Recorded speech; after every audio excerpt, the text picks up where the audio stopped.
Tyler's laptop sat open on my desk, data packets streaming across the screen in colored lines. My nephew had traced 4 cameras, 6 motion sensors, 2 voice assistants, all feeding the same IP address. I shifted closer to the screen, reading the destination server, Delaware registration, shell company structure. The same pattern I'd documented in 37 elder exploitation cases over 32 years at Midwest Mutual.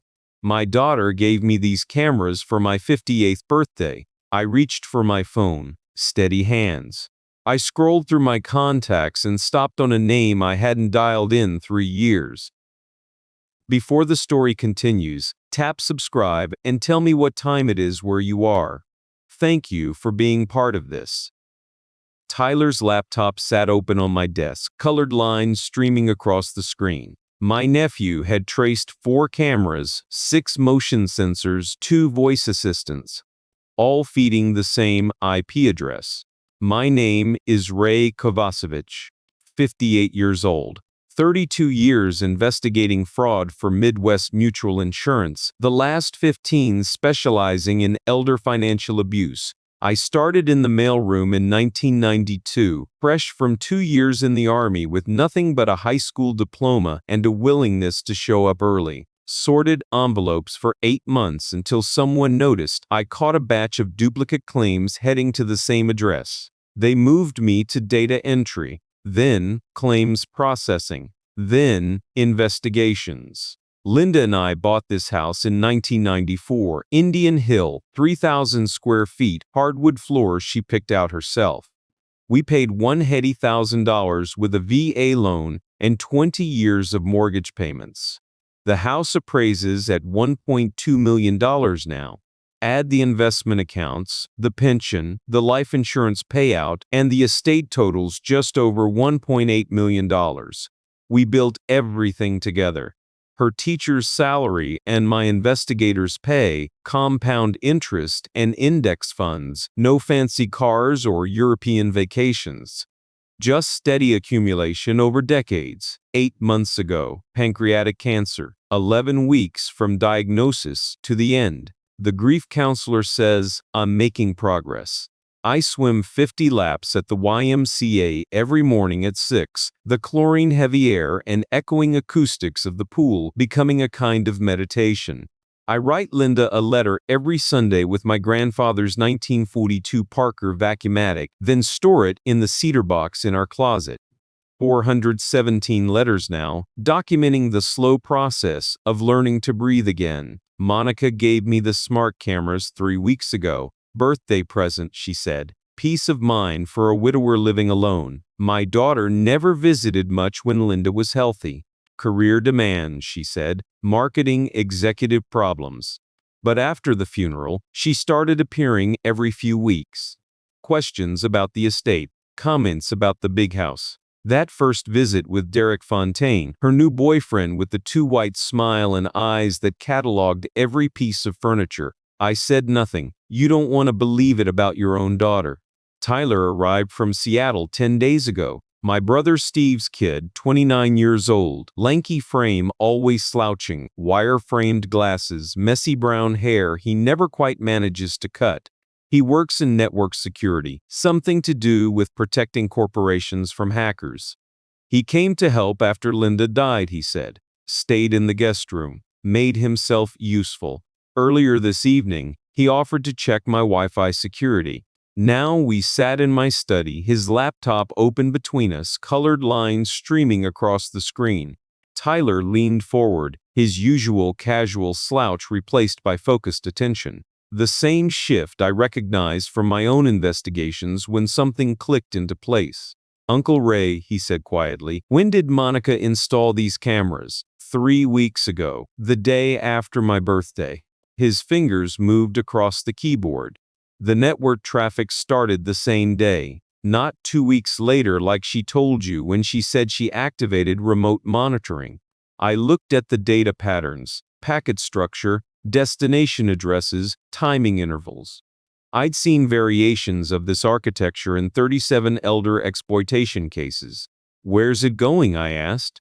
Tyler pulled up another screen. Delaware registered LLC shell company structure. No employees, no products, no revenue on record. Name, Fontaine Digital Solutions.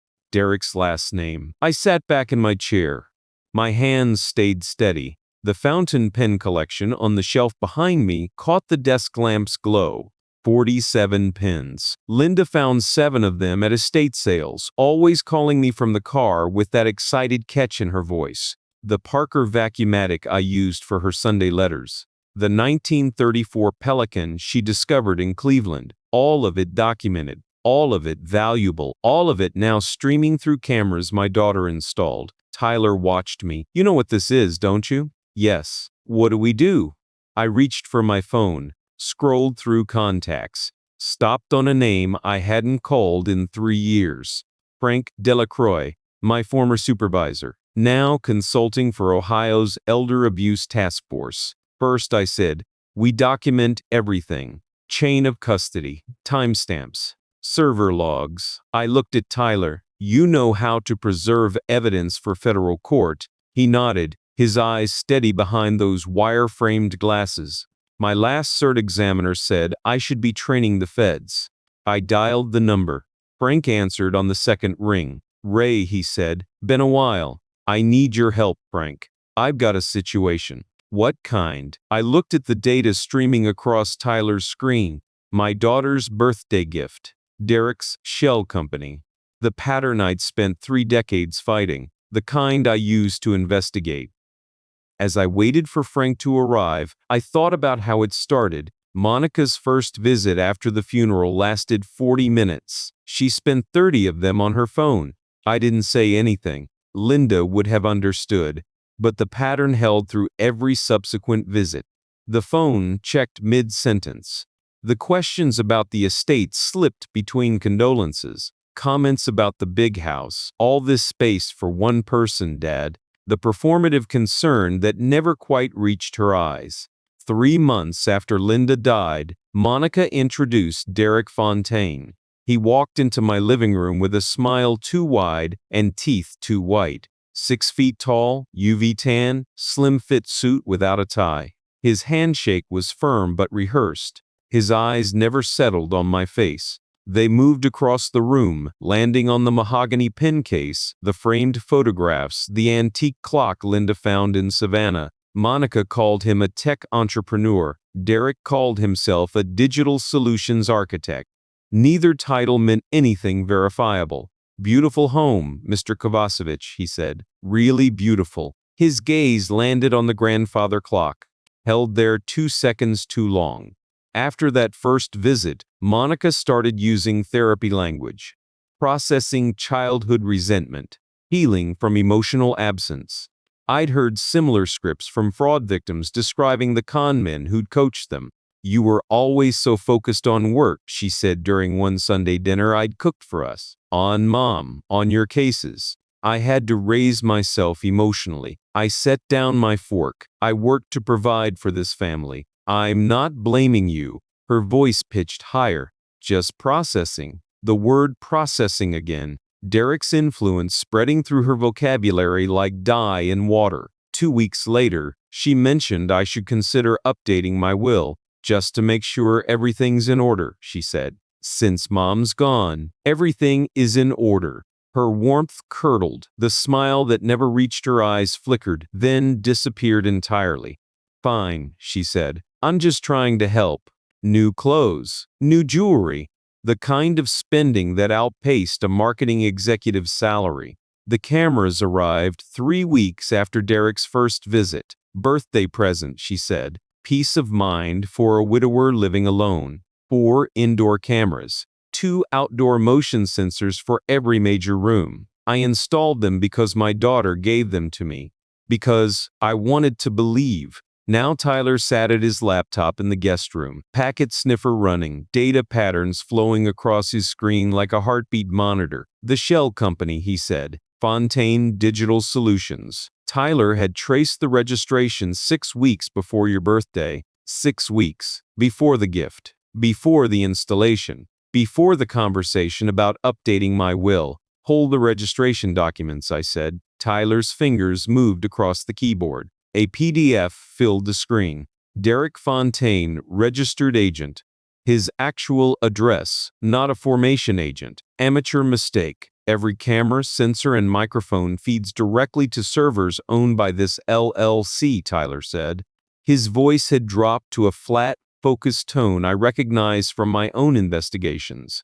Motion patterns, voice recordings, daily routines. Everything. I looked at the network diagram on his screen. Arrows pointing from my home to a box labeled Fontaine Digital Solutions, LLC, my daughter's boyfriend collecting evidence of my daily life. Stay here, I said. Document everything. I walked downstairs through the hallway lined with Monica's childhood photos. Ballet recitals, graduations. The little girl who used to sit on my lap while I explained case files to her, who listened when I described how predators identified vulnerable targets. The basement smelled of old paper and mildew, cold concrete under my feet. Fluorescent lights hummed overhead as I pulled the chain. 3 banker's boxes sat against the wall, labeled by year. I'd kept them with company permission for the consulting work I'd planned. I opened 2019.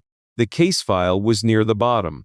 Jameson, Harold. I remembered the investigation with perfect clarity. A son who installed surveillance in his mother's home. Motion sensors to document confusion. Voice recordings edited to suggest memory loss. A guardianship petition filed within 6 months. I wrote that fraud indicators checklist. Midwest Mutual still uses it. The pattern was identical. I closed the folder. Set it on my desk. My daughter learned from experts. She learned from me. My nephew Tyler's laptop screen cast blue light across the guest room at 3 a.m. The fan hummed steadily. Empty coffee cups lined the edge of the desk. His fingers hadn't stopped moving for 6 hours. I found a security flaw in the cloud backup, he said. Fontaine Digital Solutions uses a third-party storage provider with weak authentication. I'm in. I stood behind him watching folders populate the screen. Video archives. Document scans. A subfolder labeled Legal. Tyler opened it. The PDF filled the screen.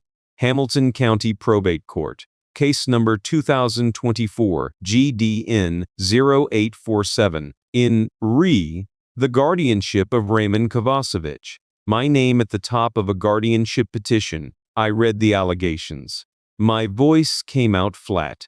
Memory impairment affecting daily functioning. Confusion regarding financial matters and estate management. Inability to maintain safe living environment without supervision.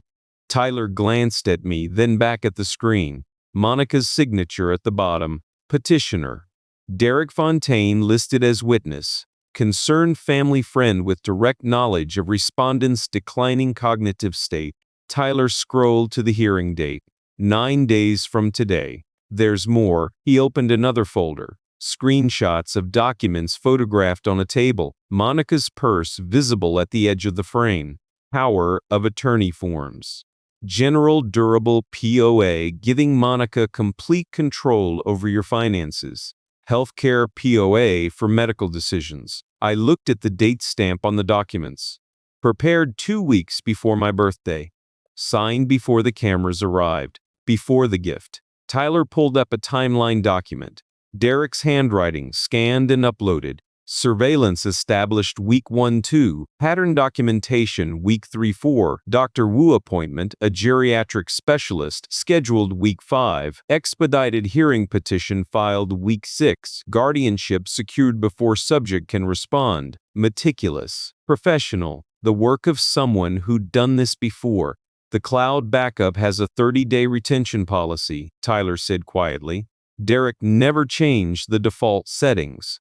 He opened the video archives. Thumbnails populated the screen. My living room, my kitchen, my bedroom. Hundreds of hours of footage sorted by date. Tyler stopped at a file from 2 weeks before my birthday party. He clicked play. My living room filled the screen. The couch Linda picked out.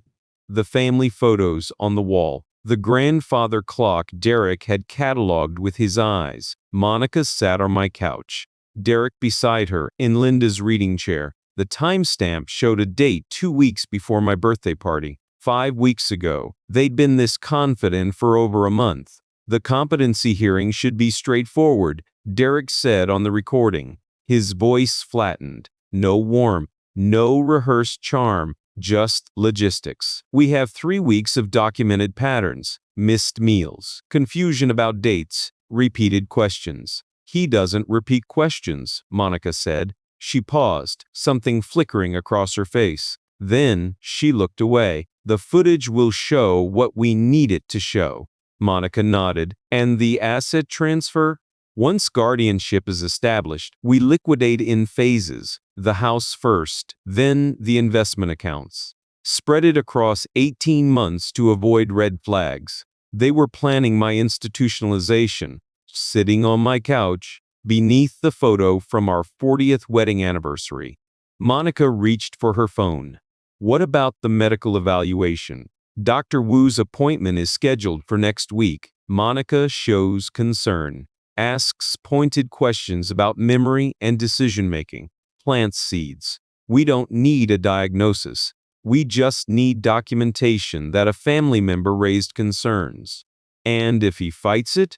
Derek smiled. The same look I'd seen on fraud suspects when they thought they'd gotten away with it. That's the beauty of expedited hearings. By the time he understands what's happening, it's already done. The video ended. Tyler closed the laptop. The guest room went dark except for the gray light beginning to seep through the curtains. Cases. 9 days. My chest tightened. Not enough time to find an attorney. Not enough time to build a defense. Not enough time. Everything Linda and I built over 40 years. The house we paid off together. The investment accounts from decades of careful saving. My freedom to make my own decisions. Gone. I walked to my study. The mahogany pen case caught the first light of dawn. 47 pens. The grandfather clock in the corner. The framed photograph of Linda on my desk. I opened the closet. Pulled out the Cedar Box. 35 letters inside. Every Sunday since she died. I sat at my desk, opened the box holding my grandfather's 1942 Parker Vacuumatic, uncapped it. The ink was the same blue I'd used for every letter. I began to write. Linda, our daughter, is the wolf, sweetheart. I paused. The pen didn't waver. 32 years of investigations, hundreds of predators, thousands of victims. I'd taught Monica everything she knew about fraud. Discussed cases over dinner, explained how predators identified targets, detailed the patterns they used. She'd been listening, but I knew those patterns too. I knew how wolves hunted, and I knew how to hunt them back. I finished the letter, but I know how to hunt wolves. I sealed the envelope, placed it in the Cedar Box with the others. 36 now, Frank answered on the first ring. I'd already told him it was coming.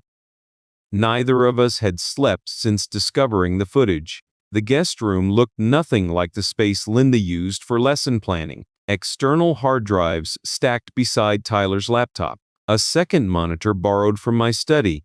Camera equipment for documenting physical devices. Cables snaking across the floor to a junction box he'd installed at the network router. My nephew sat at the antique desk, fingers moving across the keyboard with the focus I recognized from 3 decades of forensic accountants. His usual slouch was gone.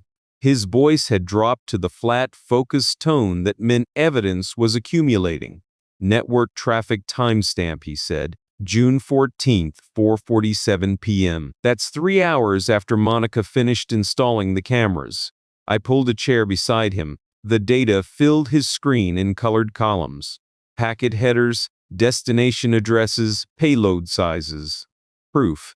She told me she activated remote monitoring 2 weeks later, I said. She lied. Tyler pulled up a second window. Every camera started streaming the moment it powered on. June 14th, 4:47 p.m. She was still in my driveway. 412 data packets on day 1. I have the server logs. He opened a folder labeled Chain of Custody, photographs of each camera with timestamps. screenshots of network traffic with cryptographic hashes, documentation that would make a federal prosecutor smile. The shell company registration, I said. Pull it again. Tyler clicked through to the Delaware Secretary of State database. The same amateur mistake we documented last night. Fontaine Digital Solutions, LLC. Registered agent, Derek Fontaine. Address, 2847 Madison Road, Cincinnati, 045208. His actual apartment. Not a formation agent. Not a mail drop. His real address on a fraud document. Sloppy, Tyler said. He thought the LLC would hide him. I leaned back. 37 elder exploitation cases in my career. The kind of overconfidence that came from successful small-time schemes. Derek had never faced a target who understood the playbook. Tyler opened another window. I recovered deleted texts from Monica's iPhone backup. She syncs to iCloud automatically. The messages filled the screen. Monica, to an unknown number, likely a burner. The timestamps predated the camera installation by 3 weeks. D says the cameras need to go in before the birthday party. Natural cover. Make sure Dad doesn't check the network. He's paranoid about that stuff. Power of attorney docs are ready. Derek's lawyer drafted them. Tyler scrolled further. My daughter discussing my surveillance. He, my institutionalization, my assets. I read without expression. The habit of 32 years. You don't react to evidence. You document it. There's more, Tyler said quietly. He pulled up financial records from the cloud backup. Credit card statements. Monica's name at the top. 6 accounts. All maxed. Total balance, $47,322. I stared at the numbers. Failed business ventures. Lifestyle maintenance after her layoff. Debt she'd hidden from everyone. The desperation Derek had found and exploited. My daughter wasn't purely evil. She was drowning. Derek found her first. Tyler began photographing the laptop screen. Each image timestamped and hashed. Each piece of evidence preserved in the format I'd taught Midwest Mutual investigators to use. I walked to my study. The morning light caught the mahogany pen case. Linda's anniversary photo on my desk. The Cedar Box held 36 letters now, including the one I'd written at dawn. The fireproof briefcase I'd bought years ago for important documents sat in the corner. I dialed Frank's number. Ray, he said. How bad? Federal bad. Wire fraud across 17 data packets. Guardianship petition filed under false pretenses. Surveillance infrastructure owned by a shell company linked directly to the boyfriend. Frank was quiet for a moment. You need Patricia Marsh, FBI cybercrimes. Cleveland originally worked her way up through night school. She'll understand this. Can you make the introduction? Already texting her. She'll call within the hour. I thanked him and hung up. Tyler appeared in the doorway, carrying the evidence package, hard drives, printed documentation, the laptop with the original captures. Everything's hashed and time-stamped, he said. Chain of custody is clean.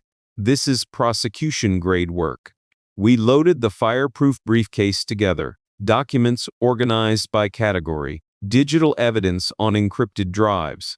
A technical narrative Tyler had written explaining the recovery methodology. My phone rang. Unknown number. Cleveland area code. Mr. Kovacevich? This is Patricia Marsh, FBI Cybercrimes Division. Frank Delacroix speaks highly of you. Her voice carried the flat vowels of Northeast Ohio. Coffee in her voice. Late shift, maybe. Blue-collar origins. The kind of background that built careers through work, not connections. Agent Marsh, I said, thank you for calling. Frank says, you've got something I should see. 3 days ago, I was writing letters to my dead wife. Now I was building a federal case against my daughter. The shift should have felt strange. It didn't. I'd like to report an elder exploitation scheme, I said. Pause. The victim is me. The FBI Cincinnati field office smelled like recycled air and fresh paper. 3 days after submitting our evidence, Tyler and I sat across from Agent Patricia Marsh in a conference room on the 4th floor. The fireproof briefcase lay open between us, evidence organized in labeled sections. Marsh reviewed Tyler's documentation: short graying hair, practical blazer, reading glasses perched on her nose.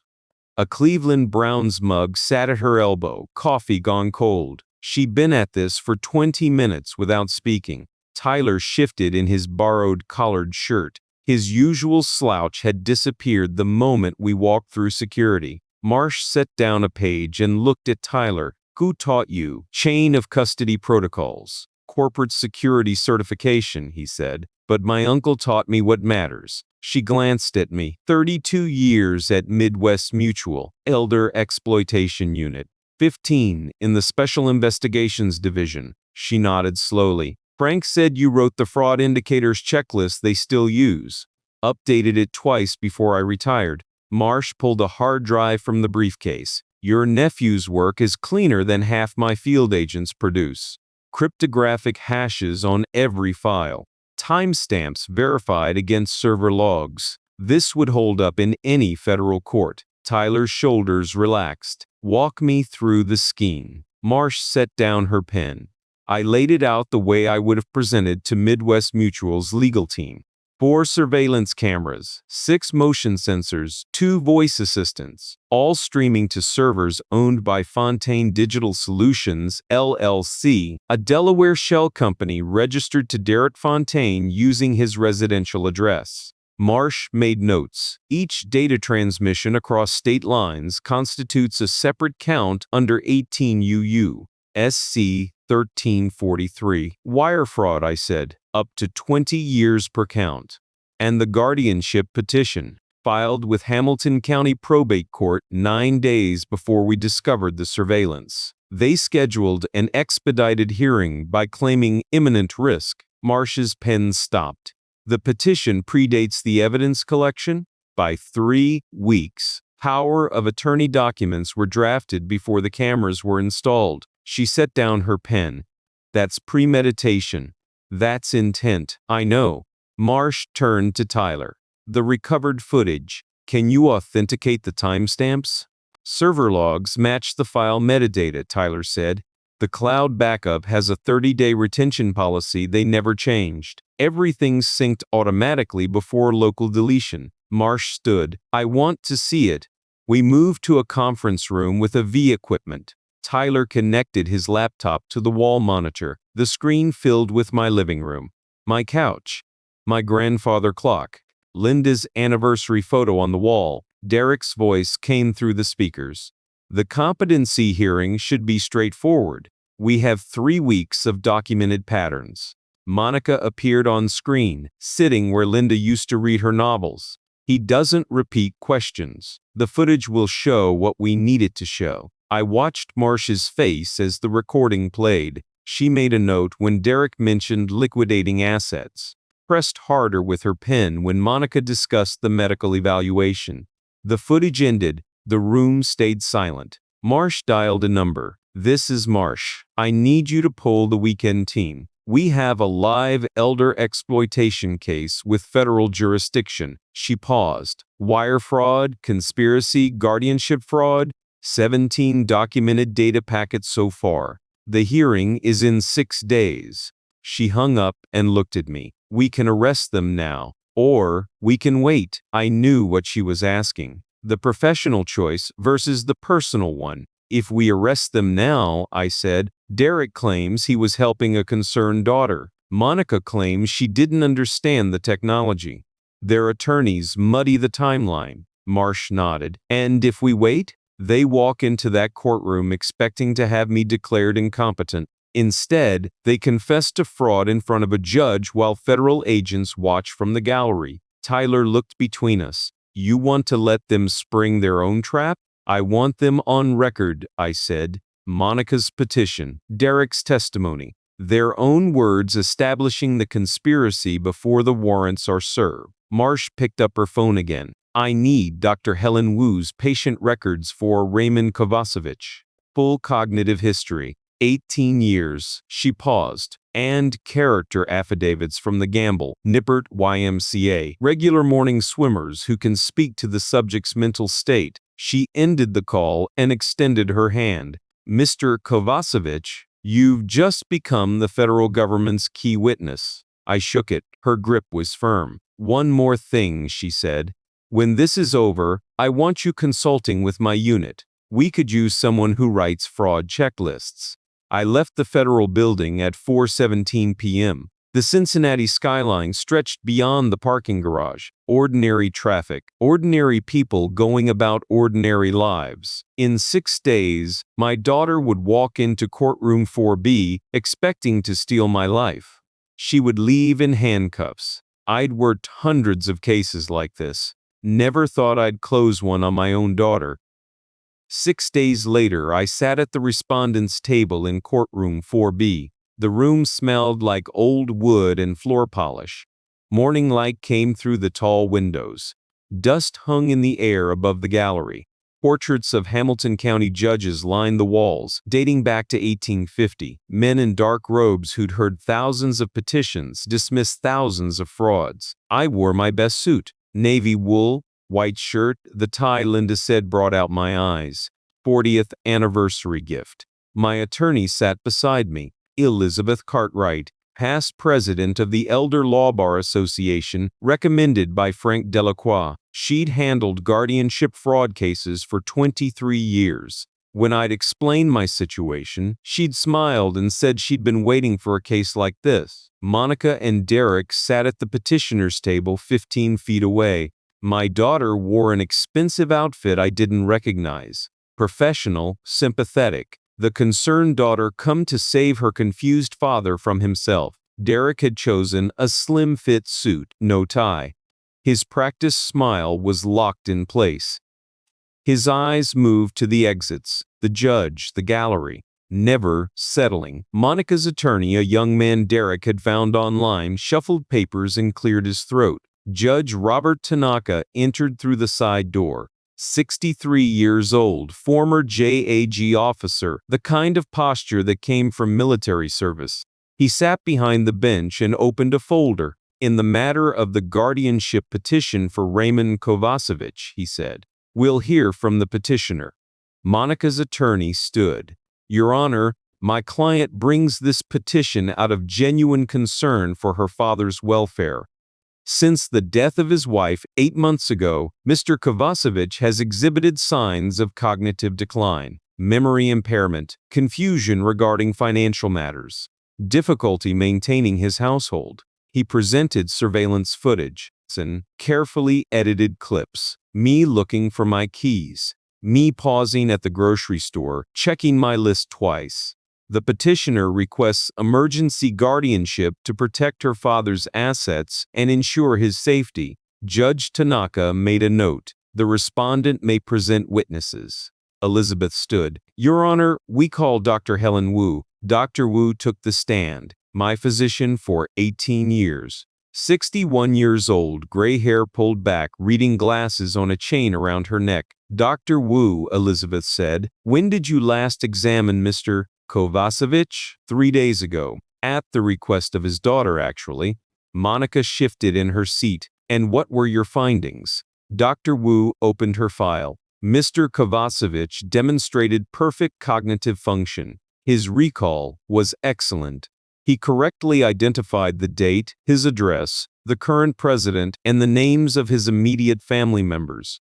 Drew a clock face with all numbers in place. Named 5 animals in under 10 seconds. He solved the arithmetic problems I presented without hesitation. His executive function showed no impairment whatsoever. How does this compare to previous examinations, consistent with every evaluation I've conducted over 18 years? Mr. Kovacevich has always been one of my sharpest patients. Monica's attorney objected. The petitioner's evidence shows clear signs of confusion. Judge Tanaka looked at him. You presented edited surveillance footage. Dr. Wu has presented 18 years of medical records. Overruled. Elizabeth smiled.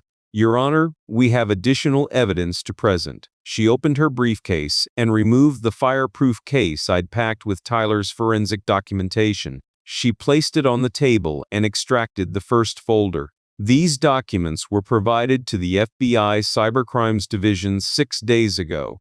They demonstrate that the surveillance system installed in Mr. Kovacevich's home by the petitioner was streaming data to a shell company owned by Derek Fontaine, the petitioner's boyfriend.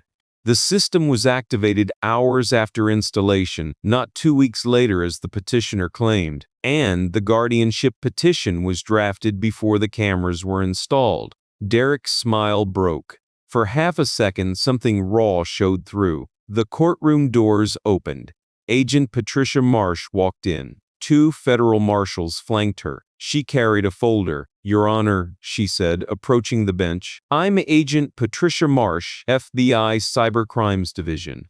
I have arrest warrants for Derek Fontaine and Monica Kovacevich." Derek stood up. His chair scraped against the marble floor. His eyes found the exits. The marshals were already moving. "Derek Fontaine, you're under arrest for wire fraud, conspiracy, and elder financial exploitation." The handcuffs clicked around his wrists. His practiced charm dissolved. Face white, eyes fixed on the handcuffs. "This is a mistake," he said. His voice cracked. "I was helping a concerned daughter. You have the right to remain silent." Monica stood. Her voice cracked upward. "This is exactly what I'm talking about. This paranoia. Dad, tell them. Tell them you're confused." I looked at her. My daughter. The little girl who sat on my lap while I explained fraud cases. Who listened when I described how predators identified vulnerable targets. I said nothing. "Monica Kovacevich," the second marshal said, "you're under arrest for elder abuse and conspiracy to commit fraud." "No," she pulled back. "No, you can't. I was protecting him." The handcuffs closed. Judge Tanaka struck his gavel once. "This petition is dismissed with prejudice. Both defendants are referred for criminal prosecution." He looked at Monica's attorney.